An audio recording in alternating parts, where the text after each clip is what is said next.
এলাকাবাসী আপনারা দেখেন, এই যে পুলিশ এবং র্যাবের সাথে আমাদের প্রায় 2 ঘন্টা সংঘর্ষ হয় এবং সর্বশেষ তারা সারেন্ডার করতে বাধ্য হয় আমাদের কাছে। বরিশাল বিশ্ববিদ্যালয়ের ছাত্রদের কাছে তারা সারেন্ডার করেছে। আপনারা তাকে এখন চলে যাচ্ছে। আমাদের উপর টিয়ার শেল নিক্ষেপ করেছে, রাবার বুলেট নিক্ষেপ করেছে। আমরা আমাদের যথাযথ চেষ্টা করে এদেরকে প্রতিহত করেছি। এখন দেখেন হিজড়ার মতো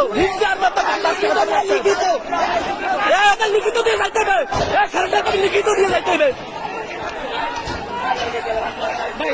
লিখিত দিতে হবে, লিখিত দিতে হবে।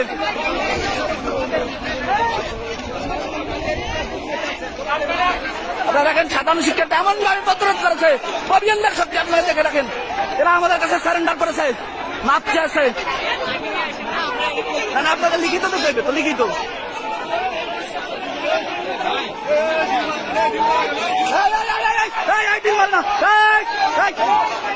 ডিল মারবে না, হাত দিল না, হাত দিল না। আপনাদের ফ্যামিলিতে কোটা নাই, অনেকের ফ্যামিলিতে কোটা নাই, অনেকের ফ্যামিলিতে কোটা নাই। হ্যাঁ,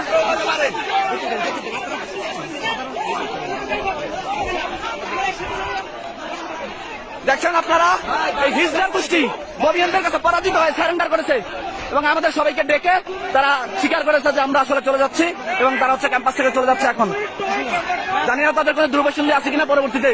আপনারা দেখেন এই যে সবাই এবং এলাকাবাসী, বিশেষ করে বরিশাল বিশ্ববিদ্যালয় অঞ্চলের যে এলাকাবাসী,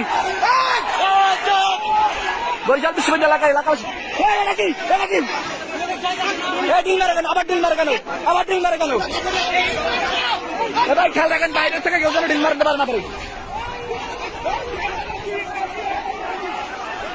আপনারা দেখেন তারা চলে যাচ্ছে। এখন আমরাও মোটামুটি শান্ত। এখন